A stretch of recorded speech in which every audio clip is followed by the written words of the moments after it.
Have you ever wondered why some people seem to grow lonelier as they age while others stay surrounded by love and connection? It's not just about wrinkles or slowing down. As we get older, we all pick up habits, small, sneaky ones that quietly to push people away, damage relationships, and make life harder than it needs to be. The scariest part, most of us don't even realize we're doing them until it's too late. But here's the good news, you can change them. In this video, we're diving deep into the ugly habits no one talks about, the ones that creep into your life and steal your joy, your health, and your closeness with others. You'll meet Julie, a 71-year-old retired librarian, whose story that reveals how these habits took hold and how she turned it all around. Why watch until the end? Because we're uncovering 9 surprising traps that could be affecting you or someone you love right now, plus simple, practical fixes to break free. Number 7 will shock you. It's the one most people miss until it costs them dearly. By the end, you'll get a challenge that could transform your life starting today. Stick around to discover how to spot these habits before they take over, how to rebuild connections you thought were lost, and how to age with purpose instead of regret. If you've ever felt disconnected, stuck, or just curious about what's holding you back, this is for you. Hit that like button, subscribe, and let's get started, because the longer you wait, the harder it gets to change. If you're not subscribed, I recommend subscribing and activating the notification bell so you don't miss any videos. Your support means a lot to me, and if you enjoyed this video, you can help me continue spreading these valuable lessons by liking and sharing it. If you like the topic of this video, please comment 1, and if not, comment 0, so I know how to improve and make better videos for you. Now, let's begin. Number 1. Becoming too negative or critical. Sarah never imagined she'd become the type of person who harbored negativity. She always thought of herself as someone who simply spoke her mind and was honest with those around her. But as the years slipped by, she noticed something shifting within her. It was subtle at first, just a small sigh here, a fleeting complaint there, but eventually it became a pattern she couldn't ignore. Mornings started with familiar aches and pains of aging, and she'd mutter to herself about getting older. It seemed like a harmless grumble, didn't it? Yet it soon bled into other parts of her day. She'd watch the news, frustration growing with every report, feeling overwhelmed by helplessness and anger about the state of the world. When she spoke to her younger relatives, her words turned sharp. "Back in my day, we had more respect," she'd say with a roll of the eyes, as if the youth was somehow failing her generation. At first, she didn't notice the toll it was taking on her relationships. It seemed harmless, enough just honest opinions, right? But slowly, conversations became shorter. Friends began avoiding deep talks, instinctively steering clear of topics they knew would lead to another rant. Even her grandkids, once eager to visit, began making excuses not to spend time with her. What Sarah couldn't see was the slow and insidious drain of negativity. No matter how justified, no one wants to leave a conversation feeling worse than when they arrived. The truth is, negativity acts like a weight, pulling people down, making them recoil instead of connect. The reality is, it's easy to slip into a cycle of criticism, and without awareness, it can quietly sabotage your relationships and your happiness. But recognizing this is the first step toward change. Life can feel overwhelming as the world changes around us, especially when things don't always make sense or feel comfortable. Our bodies don't function the way they used to, and things that were once second nature, like shopping, driving, or even using a smartphone, can suddenly become sources of frustration. Venting about it can feel like a release. But when negativity, it becomes your default mode, it becomes a shield that isolates you rather than a tool to process your emotions. So how do you shift this energy? Try starting your conversations with something positive instead of leading with complaints. Consider beginning with gratitude. "I woke up feeling good today," or "the sunset was so beautiful last night," and make that part of your daily reflections. Positive energy has a way of spreading. It's magnetic. People are drawn to those who uplift them rather than weigh them down. And when you do need to vent, set limits, give yourself a couple of minutes to express your frustrations, then move on to something more constructive.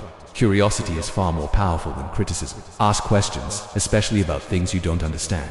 Instead of dismissing what your grandkids are into, whether it's an app or a game, try saying, "Tell me more about that." It creates connection rather than pushing them away. When Sarah started making these small changes, leading with positivity, showing genuine interest in her grandkids' lives, and expressing gratitude more often, she noticed a remarkable shift. Conversations lasted longer, people began to open up again, and slowly, the warmth of connection that had been missing came rushing back. What she learned, painfully at first, was that the energy you put into the world is the energy you receive. If you want connection, you have to give it. It starts with how you speak, how you show up in the world, and the way you choose to see it. Number 2. Ignoring personal hygiene and appearance. There was a time when Sarah loved to dress up. She took pride in her appearance, always choosing the perfect outfit, applying her makeup just so, and ensuring her hair was styled perfectly before leaving the house. She had a collection of beautiful clothes, blouses in every color, and a signature scent she wore with confidence. But as the years went by, something began to change. It started with small things, skipping hair appointments or opting for comfortable, baggy clothes instead of the stylish outfits she used to wear. She began to ask herself, why bother? I'm not trying to impress anyone anymore. Over time, she found herself staying in her house clothes all day, rarely glancing in the mirror. She convinced herself it didn't matter, but deep down, something was shifting inside her. She started to feel different, and it wasn't just about how others saw her, it was about how she saw herself. Sarah began to notice the way people treated her. Strangers who used to compliment her bright outfits now barely made eye contact. Friends who once invited her out for lunch or to a movie started asking her to join less frequently. When Sarah looked at old photos of herself, she hardly recognized the vibrant woman she once was. Where had she gone? What happened to the woman who radiated joy and confidence? The truth she hadn't fully grasped was that how we present ourselves to the world affects not only how others perceive us, but also how we perceive ourselves. Personal appearance isn't about vanity, it's about self-respect, about honoring the person you are regardless of age. It's about showing up for yourself, about feeling good in your skin and saying, I matter. How do you reverse this? Start with small, manageable steps. Get dressed even if you're not going anywhere special. It doesn't have to be a designer outfit, just clean, well-fitted clothes that make you feel comfortable and good about yourself. Taking a shower, brushing your hair, trimming your nails, these small acts of care send a powerful message to yourself. I am worth this effort. Wearing something you love, something that brings you joy, can elevate your spirit. Those small details, like a spritz of perfume or a favorite piece of jewelry, can make all the difference. They remind you of who you are, the woman you've always been and the one you're still becoming. When Sarah started paying attention to these simple habits again, brushing her hair, wearing her favorite blouse, even putting on a little lipstick, she noticed something magical happening. She started feeling lighter, more confident, and yes, even beautiful again. People began to smile at her when she walked into a room. She felt seen, and more importantly, she felt like herself again. It was as though the vibrant woman she thought she had lost was quietly returning, not just in the eyes of others, but in her own eyes as well. Number 3. Becoming stubborn and resistant to change. If you are still watching this video and find these lessons useful, please comment 1 below to let me know that you're still here with me. Sarah had always prided herself on being someone who knew exactly what she liked and how she liked it. She was set in her ways, and that had always been her. Comfort zones are comfortable for a reason. Why change what's worked for decades? But when Sarah's children and grandchildren started communicating through text messages instead of phone calls, she resisted. I don't need to learn all that, she would say, dismissing their offers to teach her. If they want to talk to me, they can pick up the phone. But over time, those phone calls became fewer and fewer. Family updates, pictures, and birthday reminders arrived only in group chats she refused to join. She didn't realize it at first, but she was shutting herself off from the people she loved most. It wasn't just about technology, it was about staying connected, about being part of their lives, about love. But Sarah's stubbornness had begun to isolate her. The truth is, change is inevitable. Life moves forward, and it's easy to feel resistant when it seems like the world is leaving you behind. The trick, however, is to stay open. It's easy to say, I don't need that, but there's a quiet strength in saying, I'll try. Saying yes to change, no matter how small, keeps you engaged and sharp. You don't have to become an expert overnight. Start with small things. Let your grandchildren teach you how to send a text or watch a show they love. Instead of rejecting change, embrace it. You don't know what you're missing until you try. When Sarah finally let her granddaughter teach her how to text, she was surprised by how simple it was. What surprised her even more was the flood of connection she had been missing. Daily photos of her great-grandkids, inside jokes, quick check-ins that made her feel like she belonged. By letting go of her resistance, she embraced something far more valuable than new technology: connection. It wasn't just about learning to text, it was about staying in touch with the people who mattered most. And in doing so, she not only gained access to new ways of communicating, but also found a deeper sense of love and connection in her relationships. Number 4. Hoarding and refusing to let go of clutter. Sarah had always been sentimental. To her, every item in her home held a story, a memory, a piece of the past she couldn't bear to part with. There were old birthday cards untouched for decades, stacks of newspapers she promised herself she'd read someday, and clothes she hadn't worn in years, but she kept them just in case. Over the years, her once cozy home, her peaceful sanctuary, had transformed into an overwhelming maze of things cluttering every corner, shelf, and room. She couldn't deny it anymore. What was once a haven had become a battlefield filled with items she barely touched but couldn't release at first. Sarah didn't think there was a problem. She convinced herself that everything had value, I might need it someday, she'd say. It felt safe, comforting, even reassuring to keep it all. But in truth, the overwhelming clutter was suffocating the life out of her home, her peace, and her spirit. As time passed, she grew more exhausted just trying to clean and navigate through the piles. It became harder to keep her home in order to find what she needed, and even to invite people over without feeling ashamed of the mess. Her once inviting space had become a reminder of how she'd become trapped in the past, unwilling to release what no longer served her. When her daughter gently suggested, maybe you should think about letting go of a few things, Sarah resisted with every fiber of her being. What if I need them later, she argued.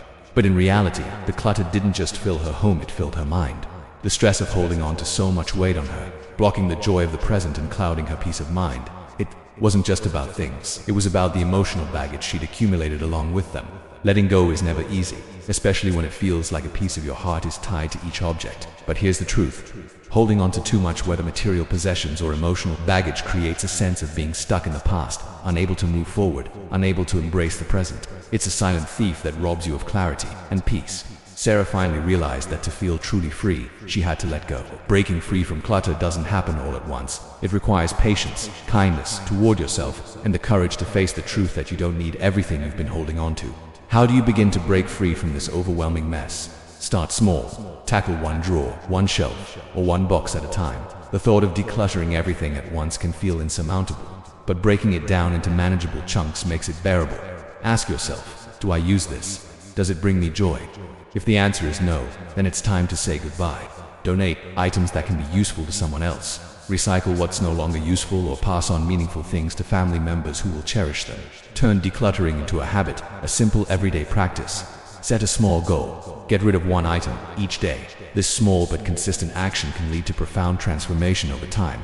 And let's not forget the practical side. Clutter doesn't just create mental stress, it can also be dangerous, increasing the risk of falls, accidents, and injuries. A home isn't just a place to live, it should be a place where you feel safe, at ease, and at peace. When Sarah finally took the plunge and decluttered, something magical happened. The weight lifted from her shoulders, and the transformation wasn't just physical. She donated clothes she hadn't worn in years, recycled old magazines gathering dust, and organized her living space in a way that made it easier to find what truly mattered. And you know what? For the first time in years, Sarah felt peace in her home. It wasn't just cleaner, it was lighter, brighter, and more welcoming. She felt a new sense of freedom, a freedom that came from releasing the past and embracing the present. Most importantly, she found herself excited to invite friends over again, something she hadn't felt in so long. Number 5. Losing patience with others too quickly. Sarah had never thought of herself as an impatient person. She had always tried to be kind, understanding, and forgiving. But as time went on, she noticed small cracks appearing in her patience, tiny moments where irritation flared and she lost control of her composure. One afternoon, she was at the grocery store, standing in line with a cart full of items. The young cashier was taking his time, fumbling with the bags, and Sarah felt frustration building inside her. Why is he so slow? Can't he move a little faster? She thought, feeling her temper rise. The words escaped her lips before she could stop them. Come on, can you hurry up? The moment she said it, she saw the cashier's face fall. He looked down, his hands trembling slightly as he tried to finish his task. That's when it hit her. This young man was new, nervous, and doing his best. And here she was, snapping at him as if he were the cause of her stress. Immediately, a pang of guilt washed over her. Was she becoming the very person she used to dislike? The one quick to judge, quick to snap, and slow to show grace. The realization hit hard. As we grow older, it's easy to lose patience with others. Life moves at a different pace, and it's frustrating when the world around us doesn't move as quickly as we would like. But here's the truth. Impatience doesn't just make life harder for others, it makes it harder for us, too. It raises our stress levels, clouds our judgment, and poisons our interactions with the people we encounter. So how do we learn to stay patient, to stay kind, especially when life feels like it's moving too slowly? The first step is simple. Pause before reacting. When irritation creeps in, take a deep breath. Ask yourself, is this worth getting upset over? Remind yourself that the slow driver might be someone's grandfather, and the cashier fumbling with the bags could be a student, just trying to do their best. A little patience goes a long way. The next time you feel frustration bubbling up, try shifting your perspective. Instead of snapping, offer a smile, a kind word, or a simple take your time. Sarah did this the next time she saw the same young cashier. She smiled, complimented him on his efforts, and told him he was doing a great job. His face lit up, and in that moment, Sarah realized just how powerful kindness can be. It doesn't take much to make someone's day or ease their burden. Patience, after all, isn't just a gift to others, it's a gift to ourselves. Choosing patience over frustration leads to less stress, better interactions, and a more peaceful heart. Number 6. Over-talking and not listening. Sarah had always loved to talk. She had a wealth of stories to share, advice to give, and memories to relive. Over the years, she had become known as the storyteller in the family. But there was one problem: she didn't realize how often she dominated the conversations. One day, her daughter, who had been calling less and less, finally opened up. "I love talking to you, Mom," she said softly, "but sometimes I don't feel heard." Sarah was stunned. How had she not seen it? Her daughter continued, "It feels like our calls are all about you, and I never get to share what's on my mind." Sarah realized that every time they spoke, she would jump in with her own experiences, stories, and advice without even pausing to listen. The truth was, Sarah had become so focused on sharing her wisdom that she forgot to give her daughter the space to speak, to be heard. She had been talking but not really listening. As we age, it's easy to fall into the trap of thinking we have all the answers. We want to share our life's lessons, to impart the wisdom we've accumulated over the years, but if we don't take the time to listen to truly hear our loved ones, we risk pushing them away. Sarah had to face the reality that in her desire to share, she had unintentionally isolated herself from the people she loved most. The key to better conversations is balance. Don't just talk, listen. If you've been speaking for a while, pause and ask, "What about you? How have things been for you?" Make a conscious effort to show genuine interest in what the other person is saying. Resist the urge to interrupt even if you have a great story to tell. Give the other person the space to speak. Ask open-ended questions that invite real conversation. Instead of simply asking, "How are you?" try asking, "What's something exciting that happened this week?" The next time Sarah talked to her daughter, she made a conscious effort to listen. She asked more questions, gave her daughter the floor, and only offered advice when it was truly needed. The results were nothing short of amazing. Their conversations became longer, warmer, and more meaningful. Sarah learned that the best conversations aren't about talking more, they're about listening better. And in that simple act of listening, she rediscovered the beauty of connection. They laughed together. They bonded over something as simple as a video game strategy, something Sarah once brushed off as unimportant. But what she came to realize was this: the content didn't matter as much as the connection. By letting go of the need to correct or compare, Sarah opened a door that had been quietly closing. She stepped into Noah's world not to fix it or judge it, but simply to be part of it. And that changed everything. Because the truth is, the quickest way to lose the younger generation is to belittle their experience. When we talk down, we talk past them. But when we show interest, we create space for real, lasting connection. Every time we say, "Back in my day," we run the risk of sounding like we're erasing their day, their reality. But when we choose curiosity over criticism, we say, "I see you. I care about what matters to you. Let's share this moment." So what now? What do you do with these lessons? You reflect, you reset, and you begin again. Let's be honest, these habits, they're sneaky. They develop over years, sometimes decades, and often come from a place of fear, pain, or simple fatigue. But that doesn't mean you're stuck with them. You can change, just like Sarah did. She didn't flip a switch. Overnight, she made small, conscious shifts. She chose patience over anger, connection over pride, curiosity over criticism. And slowly, her life began to bloom again, not because she went backward, but because she moved forward with intention. Now here's your challenge. Pick one habit from this video, just one. Maybe it's letting go of clutter, or asking for help, or simply listening more than you speak. Then, commit to changing it just for 1 week. Watch what happens. You might notice your relationships start to feel warmer, conversations last longer, people begin to smile more when they see you, and that loneliness, that sense of drifting away, it starts to shrink. Because here's the secret: aging doesn't have to mean fading, it can mean flourishing. If you stay curious, if you stay open, if you choose connection, you're not alone. You're never too old, and it's never too late. Might be more than just aging. It could be a sign of anemia, thyroid issues, heart problems, or even depression. But if we dismiss it with a casual "I'm just getting older," we risk missing the chance to catch something early, something treatable. Sarah was guilty of this too. When her joints began aching more than usual, she chalked it up to age. "It's just arthritis," she told herself without ever actually speaking to a doctor. But as weeks turned into months, her pain worsened. Tasks that used to take her minutes suddenly took hours. She began skipping outings, avoiding the stairs, even neglecting her beloved garden. It wasn't until her daughter insisted she see a specialist that Sarah finally agreed. The results? Yes, it was arthritis, but a specific kind that, if left untreated, could have led to permanent joint damage. With proper medication, physical therapy, and a few lifestyle adjustments, Sarah found relief. The aches didn't completely vanish, but her strength and mobility came back. Most importantly, she got her life back. So why do we ignore health issues? Fear sometimes. We're scared of what we might find out. Pride. We don't want to admit we're vulnerable or feel like a burden. Resignation. We start believing it's normal to feel unwell as we age, but none of those are reasons to ignore the signs. In fact, catching something early is one of the most loving things you can do for yourself and for those who love you. How can you start prioritizing your health again? Listen to your body. That persistent pain, that lump, that change in vision or sleep, it matters. Keep your regular checkups, annual physicals, screenings, blood work. These aren't chores, they're lifelines. Speak up, don't minimize your symptoms, be honest with your doctor. If something doesn't feel right, push for answers. Make small daily changes. Hydrate, walk, stretch, eat balanced meals, rest. It's not about perfection, it's about care. And remember, taking care of your health is not selfish, it's the foundation of everything else. Your energy, your joy, your connection with others all flow from your well-being. Sarah's story is a reminder: when you stop ignoring the signs and start listening to your body, you don't just add years to your life, you add life to your years. So, what's that one checkup you've been putting off? What pain have you been brushing aside? Make a commitment today, not out of fear, but out of love, because you matter to your family, to your friends, and most importantly, to you. 11 Subtle habits that quietly steal your joy as you age, and how to reclaim it. 1.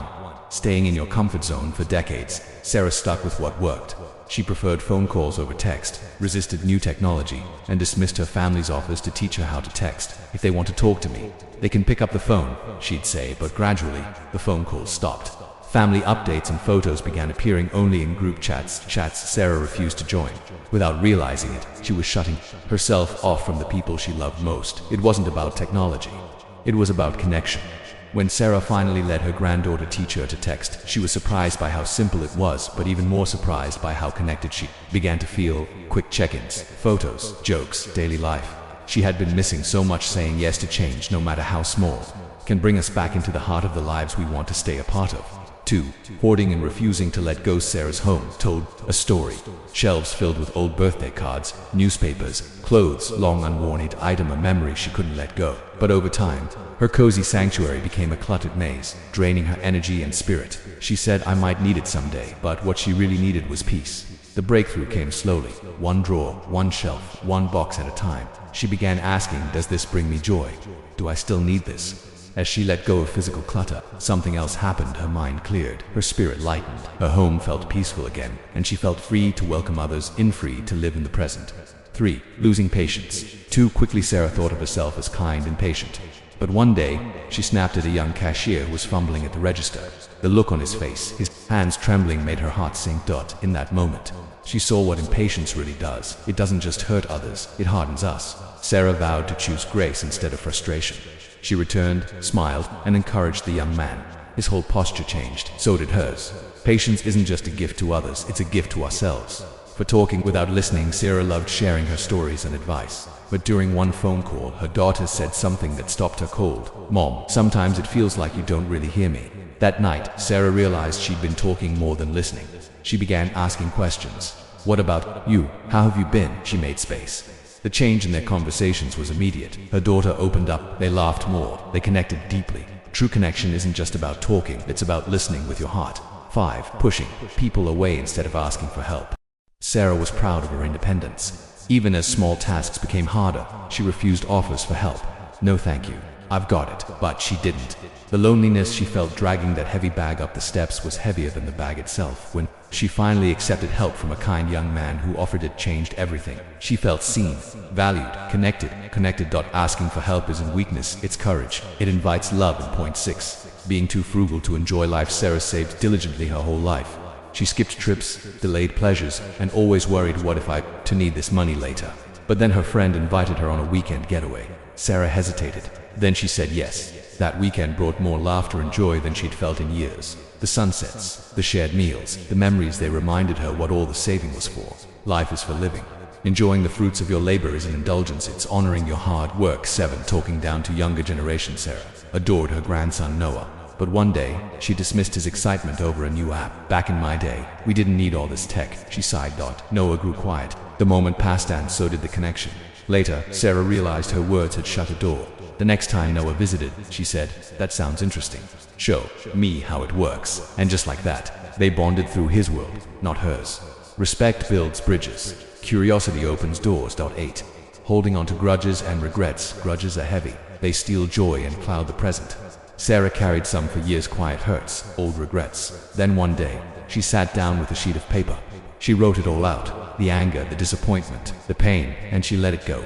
Forgiveness isn't about others, it's about freedom. It's not weakness, it's peace. 9. Ignoring health problems, it's sickness, fatigue, aches. Sarah ignored the Melantilla fall, sent her to the ER. It was a wake-up call. She started drinking more water, moving more, seeing her doctor regularly. Slowly, she felt stronger, in control again. Don't wait until it's too late. Listen to your body. Preventive care is self-love in action. 10. Forgetting how to have fun. Sarah's days had grown predictable, safe. But when her friend Emily invited her over for a movie night, she said yes. That night, Sarah laughed so hard she cried. Laughter is medicine. Joy is strength. It's not just something that happens, it's something we choose. The next morning, she danced in her kitchen, just because she could. 11. Believing it's too late to change. Sarah once believed her habits, her choices, and her way of life were set in stone. But each of these moments proved something powerful. It's never too late to change, to grow, to connect, to live. Final reflection. So what about you? Which of these lessons speaks to your heart today? Is it the call to let go of past pain, the nudge to prioritize your health, or the reminder to invite joy back in? Choose just one small change and begin, because life is still happening and you deserve to be part of it.